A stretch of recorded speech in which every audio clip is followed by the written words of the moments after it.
Shalom, selamat malam. Selamat kita kembali bertemu dengan kebenaran firman Tuhan dalam pertengahan minggu. Di kesempatan minggu ini kita akan kembali belajar firman Tuhan. Kita berdoa terlebih dahulu sebelum kita masuk ke dalam kebenaran firman Tuhan. Terima kasih Bapa yang baik, Bapa di dalam nama Yesus, Bapa yang senantiasa mengasihi kami. Pada kesempatan malam hari ini kami telah memuji-muji nama-Mu di rumah tangga kami masing-masing, dan malam hari ini kami akan terhubung dengan firman Tuhan. Kiranya firman kebenaran di dalam kuat kuasa Roh Kudus bekerja dalam setiap keluarga, dalam setiap hati kami. Dari tempat ini hamba-Mu menyampaikan firman Tuhan, dan Roh Kudus menguatkan pemberitaan dalam setiap hati kami. Siapkan telinga dan hati untuk menerima setiap kebenaran firman Tuhan, agar firman Tuhan, Injil yang kami beritakan di dalam nama Yesus menjadi kekuatan yang menyelamatkan kami semua. Dalam Kristus kami berdoa dan mengucapkan syukur. Haleluya. Amin. Bapak Ibu, sidang jemaat, saudaraku yang sangat dikasihi oleh Tuhan. Pada kesempatan malam hari ini pembacaan kita terambil dalam 1 Korintus 2 ayat yang ke-15 tentang manusia rohani.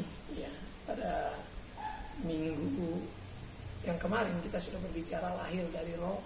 Ya, pada kesempatan malam hari ini kita menjadi manusia rohani karena kita dilahirkan oleh Roh Kudus. Roh kita diperbaharui. Roh kita yang ditulis dengan huruf kecil di sana telah dilahirkan, diperbaharui oleh Roh Kudus. 1 Korintus 2 ayat yang ke-15 sabda Tuhan demikian, tetapi manusia rohani menilai segala sesuatu, tetapi ia sendiri tidak dinilai oleh orang lain. Bapak Ibu, saudara yang dikasihi oleh Tuhan, pada kesempatan malam hari ini kita bertemu dengan kata manusia rohani. Namun sebelum kita membicarakan manusia rohani di dalam ayat yang ke-14, coba kita lihat ayat yang ke-14. 1 Korintus pasal 2 ayat yang ke-14. 1 Korintus 2 ayat 14. Tetapi manusia duniawi tidak menerima apa yang berasal dari Roh Allah, karena hal itu baginya adalah suatu kebodohan dan ia tidak dapat memahaminya, sebab hal itu hanya dapat dinilai secara rohani.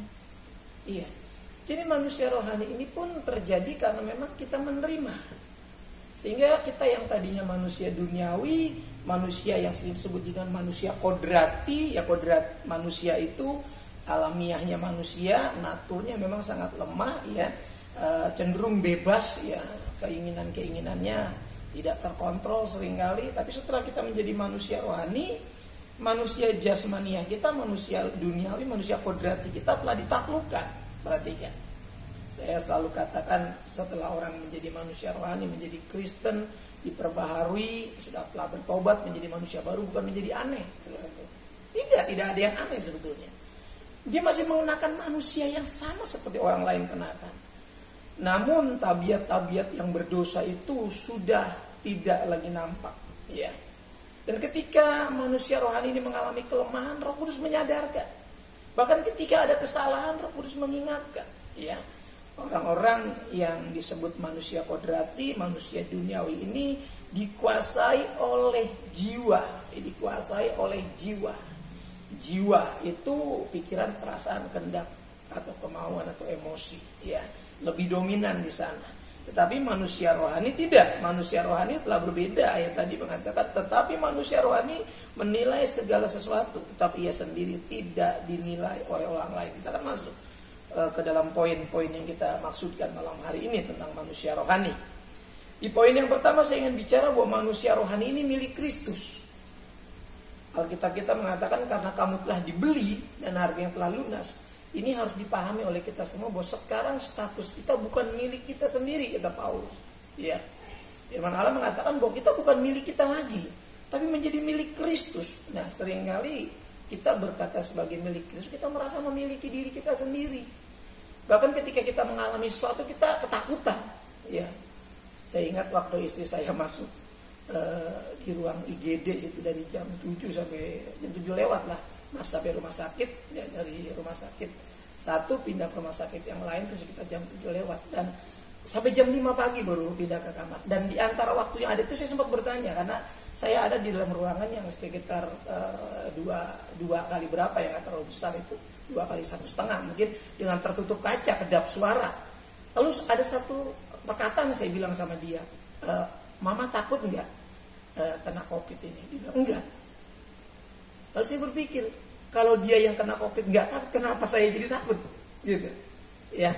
Jadi saya kemudian menyadari bahwa manusia saya ini masih bisa takut sebetulnya, ya. Tapi setelah saya mengerti bahwa saya telah dibeli oleh Tuhan dan sudah lunas dibayar menjadi milik Kristus, lalu kenapa saya masih takut? Kalau saya bukan milik saya, kan ada yang milik yang lain diri saya. Istri saya pun ada yang memiliki, bukan saya sendiri. Ada Yesus. Ya betul yang dia bilang, kenapa takut? Lalu saya berpikir, kalau dia yang kena COVID aja nggak takut, kenapa saya yang nggak kena jadi takut? Kan harusnya begitu. Lalu saya sadari, saya mulai mengerti, dan kemudian saya sepanjang waktu proses itu berjalan, saya betul-betul dikuatkan dengan satu perkataan itu. Jadi saya selalu ingatkan, ya kalau yang sakit aja nggak takut, kenapa yang sehat jadi takut?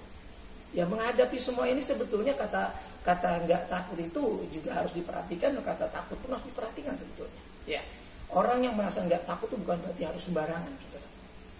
Yang menjadi milik Kristus, kita bertanggung jawab. Kita harus tetap waspada, ya kita tetap harus tunduk taat kepada aturan yang ada, ya. Tapi kalau sudah terjadi, ya memang betul, nggak perlu takut. Karena semua ada dalam kuasa pemiliknya. Oh, manusia rohani ini milik Kristus. Coba kita lihat dalam Yohanes pasal 3 ayat yang ke-8. Perhatikan.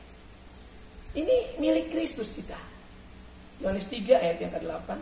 Yohanes 3 ayat 8, angin bertiup kemana ia mau dan engkau mendengar bunyinya, tetapi engkau tidak tahu dari mana ia datang atau kemana ia pergi. Demikianlah halnya dengan tiap-tiap orang yang lahir dari roh.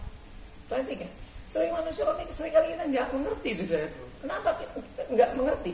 Karena ini hal rohani ini nggak bisa dinilai, dikatakan secara jasmani. Ketika kita berada dalam posisi, ya saya ulang ayat yang tadi, tetapi ia sendiri tidak dinilai oleh orang lain. Orang lain siapa? Orang lain manusia duniawi. Ketika kita menggunakan manusia duniawi, kita nggak mengerti. Nikodemus ya dalam ayat ini, ketika dia masih mengandalkan kekuatan dirinya secara teologis, memahami tentang Tuhan, tentang firman Allah, bahkan dia pengajar, dikatakan dalam catatan di situ manusia yang belum diperbaharui dalam roh, dia bingung.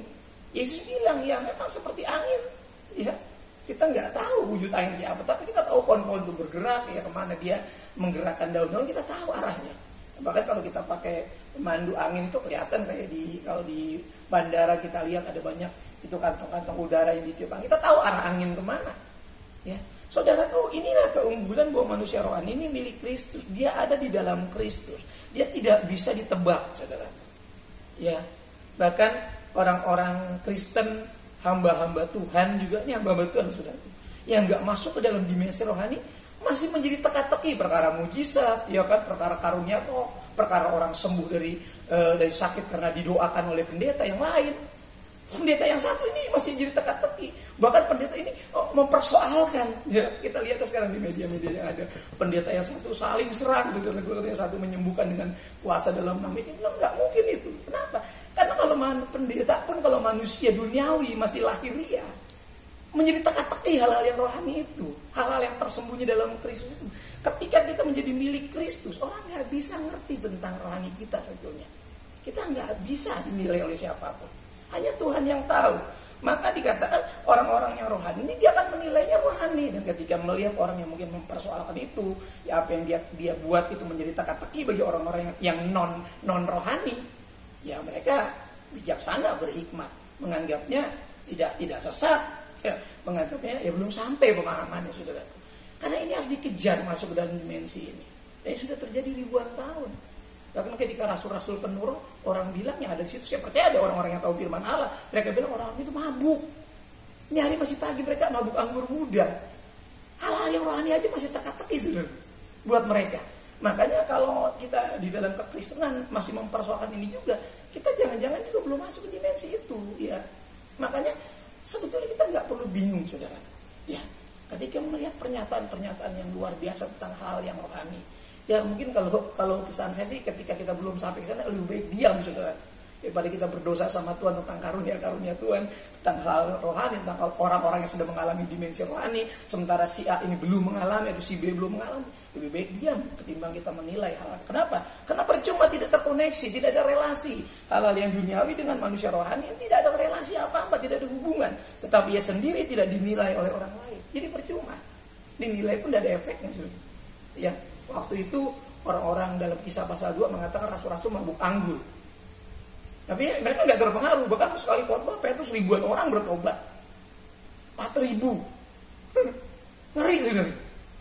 Bahkan orang-orang Yahudi mungkin ahli-ahli Taurat udah khotbah ribuan kali, tapi nggak ada satupun yang bertobat. Petrus sekali khotbah 4.000, mungkin ahli Taurat khotbah 4.000 kali, tapi satu pun nggak ada yang bertobat, ngeri kan? Tapi Petrus sekali khotbah 4.000, dia nggak ngaruh, saudaraku. Kenapa? Karena dia tidak dinilai oleh orang lain, percuma gitu. Jadi, tetapi manusia rohani itu menilai segala sesuatu. Makanya dikatakan, kamu ya, bertobat, ya, beli dirimu. Ya. Lalu beberapa orang yang kemudian tersadarkan, apa yang harus kami perbuat? Ya, bertobat. Bertobat ini penting, saudara. Kalau nggak bertobat, nggak ada lahir baru. Ya, Petrus harus bertobat dulu, baru bisa lahir baru. Jadi kenapa pesan-pesan kekristenan ini menjadi manusia rohani, pesan-pesan pertobatan terlebih jelang kedatangan Tuhan ini, udah mulai banyak orang-orang yang binasa oleh karena rupa-rupa persoalan gempa, bencana, belum lagi penyakit ini yang mengancam, belum lagi ini pandemi yang nggak selesai. Ya, saya bilang nggak selesai, kenapa? Sudah 2 tahun, ya. Kalau dibilang belum juga belum selesai, tapi nggak selesai nih. Kenapa? Kemarin sempat turun, naik lagi yang kena. Kenapa? Ini persoalan. Kalau tanya kenapa, ya nggak ada yang tahu, saudara. Ini rahasia Tuhan. Ya, cuma Tuhan yang tahu bagaimana cara menghentikan ini. Ya, dan setiap orang harus tertib, baru bisa berhenti.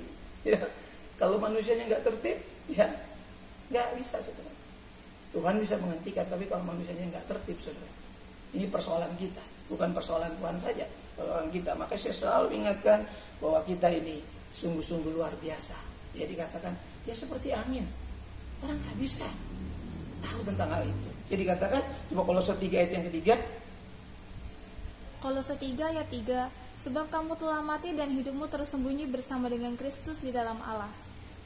Saudaraku, manusia rohani ini milik Kristus, ya, poin ini. Hidupnya tersembunyi. Kalau Tuhan yang sembunyikan, siapa yang bisa tahu? Ya, siapa yang bisa tahu kita ada di mana? Bagaimana kondisi kita, status kita, strata rohani kita bagaimana? Nggak ada yang tahu, saudaraku. Dan kita juga perlu pamer-pamer rohani, ya. Pamer-pamer tingkat kerohanian nggak perlu. Wah, ada pendeta lebih besar, ada pendeta yang lebih dahsyat, wah punya kuasa seluruhnya di Indonesia ada berapa gitu yang punya kuasa besar gitu. Kan, saudaraku, manusia rohani nggak seperti itu. Ya, kalau perbandingannya cuma di dunia, saudaraku, saya rasa salah kita, ya, mengklasifikasikan seperti itu.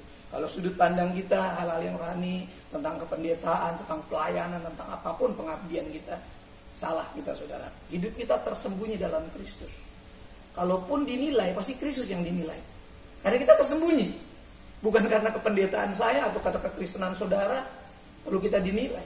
Salah, saudara, salah sama sekali. Dan nggak boleh kemudian mengkelompok-kelompokkan, wah ada pendeta yang hebat, punya kuasa besar. Nggak ada yang kuasanya besar, saudaraku. Kalau Tuhan nggak pakai, ya kita cuma sampah. Kalau Tuhan nggak pakai, kita cuma sampah. Nggak ada gunanya, ya kan? Lalu Paulus sendiri sekolah, ya dibilang semua sampah. Paulus sekolah loh. Paulus bukan asal ngomong khotbah nggak sekolah. Paulus sekolah, ya. Dia buang semuanya sampah, ya. Dan saya pernah juga baca hamba Tuhan dari luar negeri, ya surat-suratnya dibuang ketika dia menjadi hamba Tuhan, gelar-gelar yang dia banggakan, ya. Artinya apa? Bukan kita harus seperti itu, ya bukan. Kebanggaan itu yang nggak boleh kemudian dikedepankan. Kristus, ya, yang menyembunyikan kita di dalam kemuliaan. Kalau saudara dan saya diberkati, dipakai Tuhan luar biasa, itu semua karena Kristus. Karena Kristus sudah mati, bangkit, hidup buat kita, sehingga hidup kita berharga dan berarti. Kalau orang hargai kita karena Kristus, bukan karena kita hebat, bukan karena kita baik. Saudaraku, saya selalu katakan kebaikan bukan syarat untuk diselamatkan. Tapi orang yang sudah diselamatkan, pasti kebaikannya akan dilihat semua orang, karena Tuhan sudah dekat. Kata firman Allah. Jadi jangan sampai orang yang dekat dengan Tuhan kebaikannya nggak kelihatan. Jangan sampai orang yang intim dengan Tuhan kebaikannya nggak nyata. Ya, jangan, saudara. Itu sama saja pembohongan dalam diri kita. Ya, apalagi pembohongan di hadapan Tuhan. Tuhan tahu saudara. Jadi mari kita betul-betul bagaimana kita bisa menilai, memahami segala sesuatu. Ya. Kemudian kita masuk dalam manusia rohani ini punya kemampuan memahami. Ya. Jadi manusia rohani itu milik Kristus, tersembunyi dalam Kristus. Nggak ada yang bisa tahu saudara. Nggak ada yang bisa tebak. Ya, orang-orang lain yang tidak, orang-orang Kristen juga ada yang tidak rohani sebenarnya. Ya cuma teka-teki buat mereka. Ya. Kehidupan saudara yang rohani menjadi teka-teki buat mereka. Ya. Kita nggak perlu merasa bangga juga kalau mereka menjadi teka-tekikan kita. Ya. Itu karena kondisi antara yang rohani dengan yang jasmani. Jadi bersyukurlah kalau sekarang saudara dan saya sudah mulai menyukai hal-hal yang rohani. Ya. Karena kita ada di dimensi yang benar, di dimensi rohani yang dikehendaki Tuhan. 1 Korintus 2 ayat yang ke-10. 1 Korintus 2 ayat 10. Karena kepada kita Allah telah menyatakannya oleh Roh, sebab Roh menyelidiki segala sesuatu, bahkan hal-hal yang tersembunyi di dalam diri Allah. Tadi kan, manusia rohani itu punya kemampuan memahami karena ada hikmat Allah. Pikiran Kristus, kata Paulus. Ya, hikmat Allah itu pikiran Kristus. Dan orang Kristen diminta mengarahkan pikirannya ke pikiran Kristus.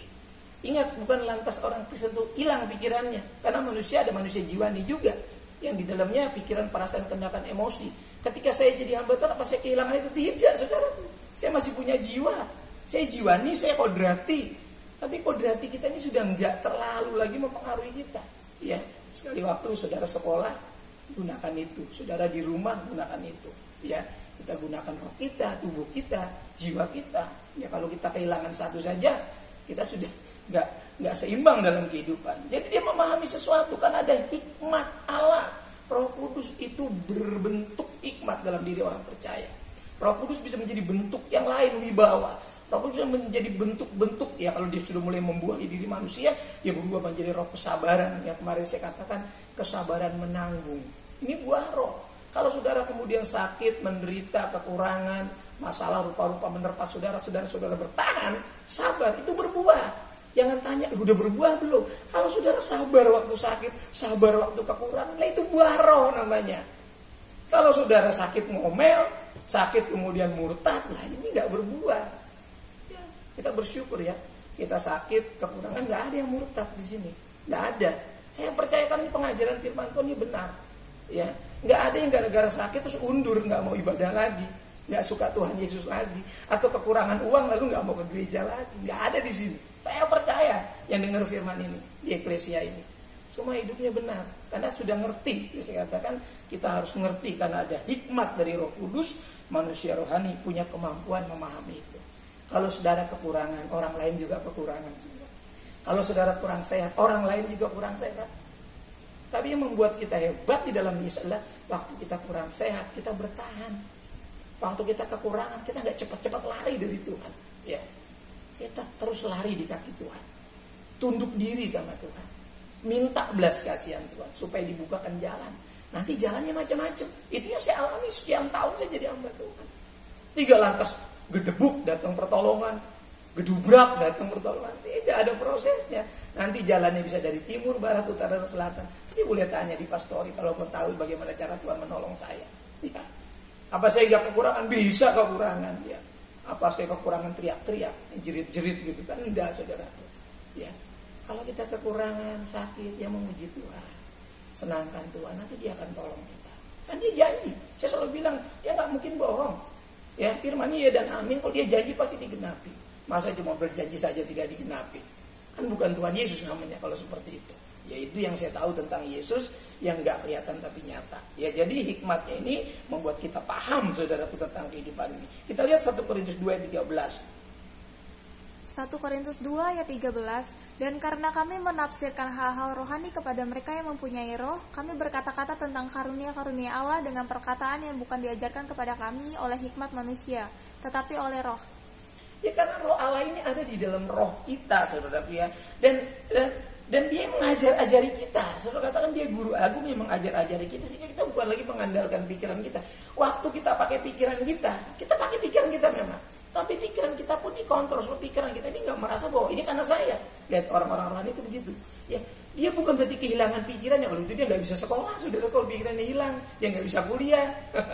Dia gak bisa ngatur manajemen keuangan di rumah tangganya. Yang mau masak apa hari ini mau makan. Gak bisa ngatur uang kalau gak ada pikirannya.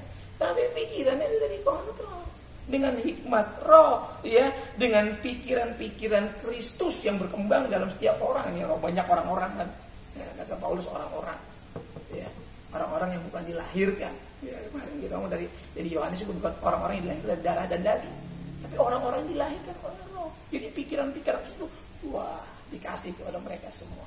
Banyak orang, ya, saudara, rohnya satu, Roh Kudus, ya, tapi mendiami diri dan pikiran setiap orang percaya, sehingga kemudian nggak menafsir dengan akal, secara akal, ya. Sehingga kalau apa-apa ini tebak-tebakan, kekristenan ini bukan tebak-tebakan. Makanya saya bilang iman itu bukan nekat, iman bukan sugesti, iman bukan dirangsang dari luar, ya, disugesti dari luar gitu, bukan. Iman ini karena kita tahu firman Tuhan, ya, kita renungkan, ya, saya selalu bilang yang dari logos, ya kan, jadi rema, jadi etos, jadi lifestyle, jadi gaya, itu mewarnai. Kenapa? Karena kita kasih ruang, ya, kita tadinya duniawi, tapi begitu kita duniawi, pikiran kita serahkan, pikiran kita jadi disucikan dan terarah kepada Kristus, maka jadilah pikiran Kristus. Cepat atau lambat itu akan mewarnai, walaupun belum sempurna, lama-lama jadi pikiran Kristus. Sekarang kalau saya pikir apa sih sudah sempurna dalam berpikir, saya bilang belum, ya. Kalau saya sudah sempurna nggak ada di sini saya, ya, di surga, ya kan? Karena saya belum sempurna, makanya saya belajar dan saya berbagi firman ini kepada saudara, ya. Roh Kudus yang akan mengajarkan segala sesuatu, apa untuk memahami, untuk menilai segala sesuatu. Kalau sekarang ini pandemi, ya, kita nggak boleh tebak-tebakan begini, wah, nggak boleh. Apalagi bernubuat ala kita, ya. Nah, sembarangan orang bernubuat, nggak sembarangan orang berkata-kata, ya. Orang berkata-kata itu atas dorongan roh, apalagi menyangkut akhir zaman, penyakit itu sedang terjadi ini, ya kan? Dia cuma bilang kalau penyakit terjadi, itu Tuhan sudah mau datang, ya, itu firman Tuhan yang ngomong, akan ditandai. Ya, saya tidak sedang bernubuat, saya cuma katakan firman Tuhan bahwa menjelang hari Tuhan akan terjadi ini dan itu. Saudara baca sendiri di rumah nanti, ya. Jadi kita nggak perlu lagi berspekulasi, tapi kita nantikan saja, berharap saja dengan iman. Pasti terjadi, Tuhan pasti datang, entah kapan, ya, ya, saya nggak tahu. Tapi tugas saya adalah mengajarkan ini, bahwa kita harus sungguh-sungguh belajar sebagai manusia rohani, menerima masukan-masukan dari surga lewat firman Allah tentang kebutuhan-kebutuhan rohani kita. Yohanes 14 ayat 26. Yohanes 14 ayat 26, tetapi penghibur, yaitu Roh Kudus yang akan diutus oleh Bapa dalam namaku, dialah yang akan mengajarkan segala sesuatu kepadamu dan akan mengingatkan kamu akan semua yang telah kukatakan kepadamu. Bayangkan, roh hikmat ini cerdas, saudara. Kita sering lupa, saya sering lupa, ya, berumur segini sering lupa, saudaraku. Tapi Roh Kudus bukan cuma mengajar, iya. Dia mengingatkan, kasih solusi. Maka selalu kekristenan ini bukan kita khotbah itu bukan cuma jangan begini, jangan begitu seperti bapak terhadap anak, tidak, tapi kasih solusi. Kalau firman Allah itu selalu kasih solusi, ya. Firman Allah nggak cuma oh ya kamu bertobat, tapi kasih solusi. Datang sama Yesus, ya, bertobat datang sama Yesus. Bertobat aja, berhenti dari berbuat dosa. Ya, misalkan dari merokok nggak merokok itu kan, misalkan nih kalau saya bilang begitu kan, ini kan kebiasaan, ya, dari ini nggak ini, bukan dari ini nggak ini aja, tapi ada follow up-nya. Habis berhenti begini diisi dengan hal yang positif tentang Kristus, yaitu datang sama Yesus namanya. Itu baru mencapai kesempurnaan. Karena bertobat saja nggak ditindaklanjuti, nggak di follow up, ya, nggak kemudian ada kelanjutannya, saya rasa nggak akan berarti apa-apa, ya. Bahkan kita nanti jadi berulang-ulang bertobat, gitu kan? Kenapa sih lakukan kesalahan lagi? Karena setelah bertobat kita akan dibimbing, walaupun kita masih jatuh bangun dibimbing itu. Sama seperti orang belajar jalan, anak kecil itu masih jatuh kadang, dituntun juga masih terserandung, perhatikan. Pakai sendal aja terserandung kalau anak kecil baru belajar jalan itu. Ya, saudaraku, jadi bayangin, kita sudah dipegang aja masih terserandung kadang. Masih jatuh, kadang bapak harus angkat lagi, anaknya jatuh, nanti saudara punya anak kecil baru belajar jalan. Ingat-ingat kita yang sudah pernah punya anak kecil, ya, seperti itu, ya. Sehingga orang-orang Kristen ini yang pikirannya sudah dikuasai, ya, oleh hal-hal yang lahiriah, dia tidak bisa lagi berpikir tentang hal yang ke depan itu, tentang hal yang rohani, tentang kedatangan Tuhan. Karena pikiran-pikiran orang-orang yang duniawi ini hanya dipenuhkan bagaimana mencari hormat terhadap dirinya, bagaimana bisa menguasai segalanya, cuma itu aja. Tapi orang-orang yang rohani tidak sana pikirannya, dia lebih mendengarkan firman, dia lebih mengedepankan hal-hal yang bersifat rohani, ya. Walaupun bagi beberapa orang itu masih teka-teki, tapi buat orang-orang yang rohani, mereka tidak menganggap itu sebagai teka-teki, karena Roh Kudus akan mengingatkan, tadi dikatakan. Karena kita pasti lupa. Banyak kan kita ini cepat lupa, saudaraku. Cepat sekali lupa manusia ini. Ya, memori kita ini tidak cukup mampu menampung banyak hal. Apalagi firman Tuhan. Persoalan hari-hari sudah penuh di memori kita. Kadang-kadang firman Tuhan ini kayaknya nggak dapat tempat. Ya, jadi mari kita cepat kosongkan itu, ya, ruang-ruang dalam pikiran kita supaya di pikiran juga dipenuhi firman. Hati kita jangan terlalu penuh syarat dengan kata firman, jangan syarat dengan hal-hal yang sifatnya memabukkan kita. Bukan cuma alkohol yang memabukkan, saudaraku. Kadang hal-hal keinginan dunia ini memabukkan kita. Ya, kesukariaan dunia ini, keindahan dunia ini memabukkan kita, yang membuat hati kita tidak lagi bisa dimasuki oleh hal-hal yang lain. Sudah terlalu penuh hati kita. Mari kasih ruang dalam hati kita. Ya, bukan tidak boleh. Ya, kita dikasih anugerah untuk menikmati yang Tuhan izinkan menjadi berkat. Ya, ada yang tidak boleh. Waktu Adam dan Hawa diciptakan, ada yang boleh, ada yang tidak boleh. Dari awal itu diciptakan di bumi ini. Jadi sekarang pun sebagai manusia rohani yang sudah tidak dominan lahiriahnya, juga bukan berarti kita bebas. Tidak. Semua ada yang boleh, ada yang tidak boleh. Ya. Jadi sebagai manusia rohani kita harus hati-hati. Karena apa yang kita buat ini akan berefek, ada kelanjutannya, ada konsekuensinya. Jadi tidak lantas kalau sebagai manusia rohani lalu sah-sah saja kita melakukan sesuatu lalu tanpa berpikir panjang. Semua ada efeknya, saudara. Semua ada efeknya. Makanya manusia rohani akan berpikir, menilai segala sesuatu itu berdasarkan hikmat Roh Kudus. Karena Roh Kudus akan ingatkan kalau itu salah. Roh Kudus akan ingatkan. Dia bukan cuma mengajarkan, mengingatkan. Tadi dikatakan Yohanes 14:26. Ya, kita lihat Roma 8 ayat 9. Yudas pasal cuma satu pasal nih ayat 19. Yudas 1 ayat 19. Mereka adalah pemecah belah yang dikuasai hanya oleh keinginan dunia ini dan yang hidup tanpa Roh Kudus. Hidup tanpa roh. Nah, nanti saudara cek kembali, ya, kita ini sudah hidup dalam roh loh. Ya, maka ciri-ciri ini nggak boleh ada lagi seperti yang dikatakan dalam Yudas ini ayat 19 ini. Yang mereka begitu karena tidak ada roh, tidak punya roh. Roh apa? Roh Kudus, kan tulis dengan huruf besar, saudara.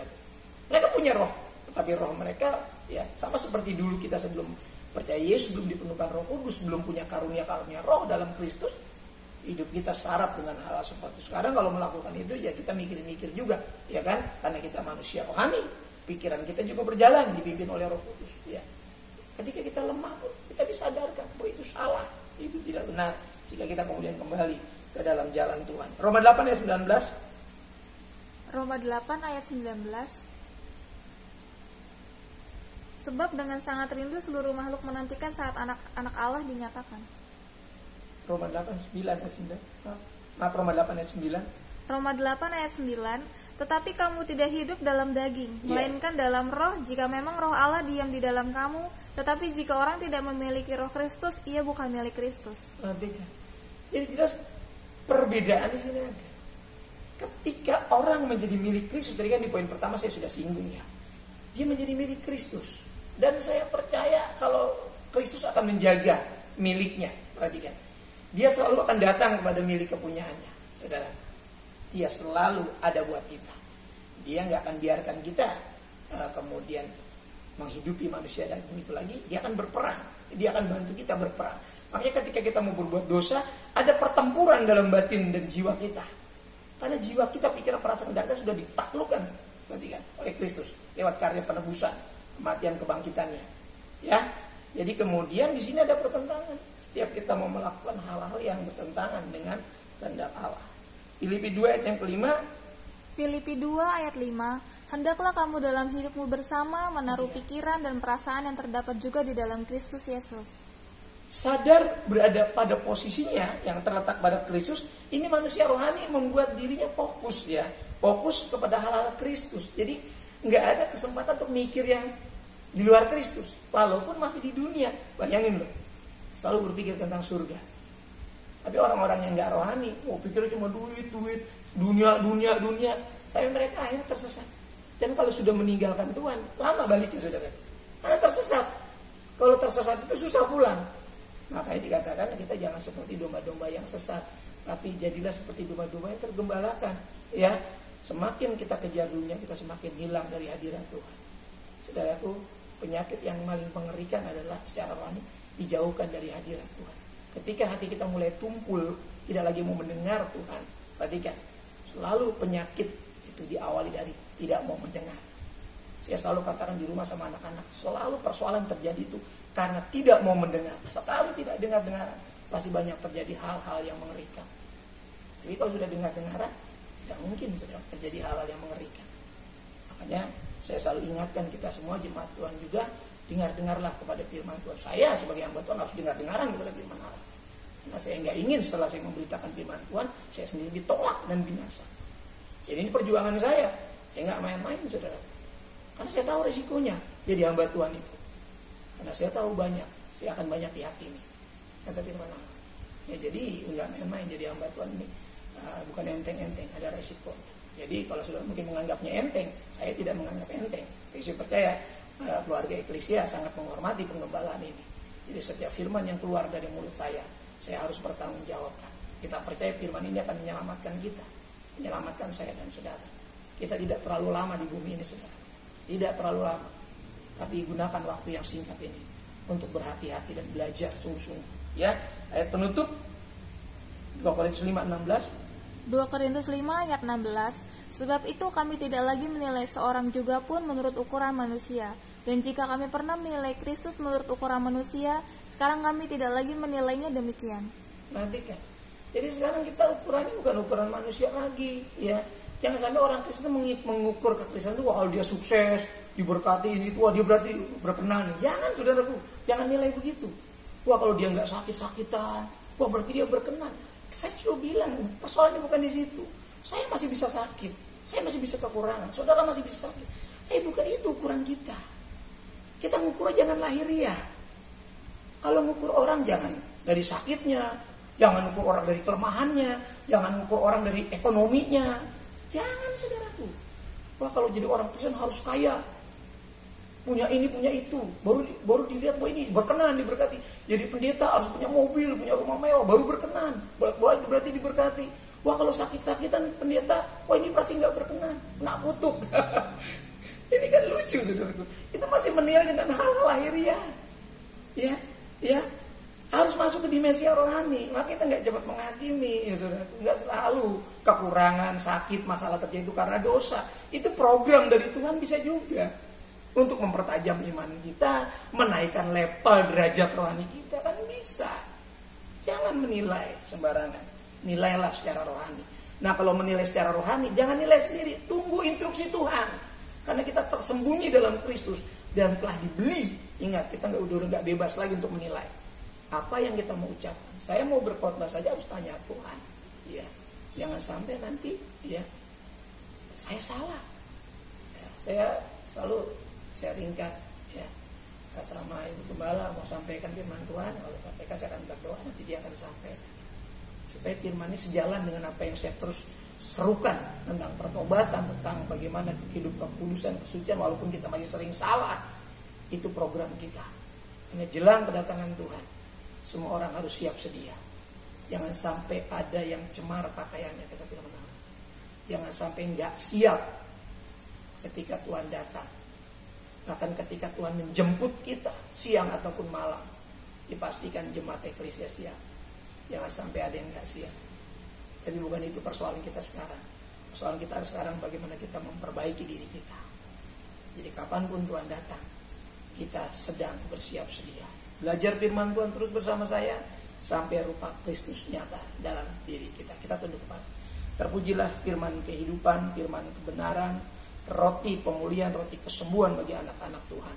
Karena itulah Injil Yesus Kristus yang kami beritakan, yang Paulus beritakan, dan Paulus adalah saksinya. Dan kami percaya Tuhan, firman-Mu hidup dan berkuasa. Biar tulisan dari Rasul Paulus ini yang diilhami oleh Roh Kudus sendiri boleh menjadi kekuatan bagi kami. Bagaimana kami menjadi manusia rohani, bagaimana cara kami menilai, bagaimana posisi kami sekarang, menempatkan pikiran perasaan kami. Dan kami juga tidak lagi menilai Kristus secara lahiriah. Kami akan menilainya secara Kristus pula. Karena Kristus yang sudah membeli kami milik kami. Dan tolong kami semua agar jemaat-Mu paham hal ini. Karena ini penting bagi pertumbuhan iman kami. Dalam Kristus kami berdoa. Amin. Bapak Ibu, terima kasih untuk kebersamaan kita dengan firman Allah. Saya berharap saudara masih terus menyukai firman Tuhan. Karena ini adalah roti pemulihan, roti kesembuhan untuk anak-anak Tuhan. roti kesembuhan batin kita, supaya kita tetap sehat secara rohani. Jelang kedatangan Tuhan kita masih giat, semangat kita tetap menyala walaupun kita tidak berkumpul untuk beberapa waktu ini. Dan saya berdoa di bulan mendatang kita sudah bisa berkumpul. Puji Tuhan, kami semua sudah sehat, segar, bugar, dan masih tetap membatasi aktivitas tidak 100% seperti lalu-lalu. Kami harus tetap waspada, tetap berdoa, tetap berjaga-jaga demi kebaikan semua, demi kebaikan masyarakat kita semua. Tetap terapkan protokol, tetap menggunakan masker yang terstandar tentunya, yang tepat, dan kemudian mencuci tangan, mandi, itu ya biasakan seperti itu, nanti menjadi suatu kebiasaan yang positif, yang baik apabila bepergian tempat-tempat yang rawan atau mengunjungi sesuatu yang memungkinkan terjadinya penularan. Itu cepat-cepat kita membersihkan tubuh sebelum masuk ke dalam rumah, kemudian tetap menjaga jarak, hindari kerumunan, kurangi mobilitas. Kita berdoa, tetap baca firman Tuhan, tetap memuji Tuhan. Kita akan bertemu dalam kesempatan mendatang. Kita masuk dalam syafaat dan berkat. Terima kasih Tuhan buat kebersamaan dengan firman Tuhan. Dalam penyampaian firman Tuhan, Roh Kudus kiranya bekerja dalam hati yang merindu akan Tuhan, hati yang haus akan surga, hati yang haus akan jumpa Yesus dalam kemuliaan. Kami akan terus menempatkan diri kami belajar firman Tuhan, karena kami tahu firman-Mu akan menyempurnakan hidup kami. Terima kasih, berkati seluruh jemaat-Mu, para suami, para istri, anak-anak semua diberkati pekerjaan, berkati pendidikan, perkuliahan, berkati usaha, dagang, dan bidang-bidang bisnis kehidupan tiap jemaat Tuhan. Juga para lansia, janda, duda, single parent, terus kami serahkan ke dalam pemeliharaan Tuhan. Sehatkan dan tutup bungkus sama seperti Engkau memelihara kami, sama seperti Engkau menyehatkan kami di tempat ini, di pastori. Tuhan sehatkan seluruh jemaat Tuhan, umat Tuhan. Terpujilah nama Tuhan kekal selamanya. Sekali lagi kebutuhan-kebutuhan rohani kami kiranya terpenuhi, walaupun kami tidak beribadah di tempat ibadah, namun di rumah masing-masing. Namun kuasa firman Tuhan tidak bisa dibatasi untuk memberkati kami. Malam hari ini keberkatanlah kami semua, bukan cuma rohani. Ketika firman Allah diterima dengan iman, maka firman akan mengejawantah menjadi berkat-berkat pemeliharaan dalam diri kami. Berkat makan minum, ekonomi, keuangan, kebendaan, bahkan harmonisasi hidup nikah akan tercipta di dalam kehendak Tuhan. Terima kasih. Program-program gereja ini kami serahkan dalam tangan Tuhan. Program organisasi kami dari tingkat BPN departemen yang ada, tingkat BPD dan biro-biro yang ada, kami serahkan ke dalam tangan Tuhan. Rencana MUBES yang tertunda, rencana MUSDA yang tertunda, kami serahkan ke dalam tangan Tuhan. Bangsa dan negeri ini kami serahkan ke dalam tangan Tuhan. Nah, tolong pemimpin-pemimpin di bangsa ini, di kota ini, karena kami percaya Tuhan, kesejahteraan bangsa, kesejahteraan kota adalah kesejahteraan kami juga. Dari Sabang sampai Merauke, dari Miangas sampai ke Pulau Rote, jadikan negara kami negara adil, makmur, cukup sandang pangan, keamanan, di mana-mana lapangan pekerjaan tersedia. Injil Tuhan tetap bebas diberitakan. Sebentar kami akan masuk malam ini, sempurnakan ibadah kami sebelum kami kembali ke aktivitas kehidupan kami. Melewati malam, sertai kami pimpin, tutup bungkus. Yang belum kembali dari perpergian, pesertakan, tibakan di rumah dengan selamat, kumpulkan di rumah masing-masing. Bahwa kami melewati malam ini, sampaikan esok pagi dengan berkat-berkat yang sudah diperbarui, dengan umur yang sudah diperpanjang. Terpujilah Engkau Tuhan kekal selama-lamanya. Sidang jemaat yang sangat dicintai oleh Tuhan, buka kedua belah telapak tanganmu, arahkan hatimu kepada berkat yang datangnya daripada Tuhan. Turunlah kiranya anugerah damai sejahtera dari Bapa kita yang di sorga, kasih sayang kecintaan dari pengantara yang hidup Tuhan Yesus Kristus, persekutuan keintiman penyertaan Roh Kudusnya menyertai saya, menyertai saudaraku sekalian. Mulai malam hari ini sampai fajar Maranatha, menjemput kita di awan-awan yang permai. Dalam berkat nama Tuhan Yesus Kristus, kita ini diberkati. Tuhan sama-sama katakan, amin. Tuhan berkati kita. Sampai bertemu, shalom.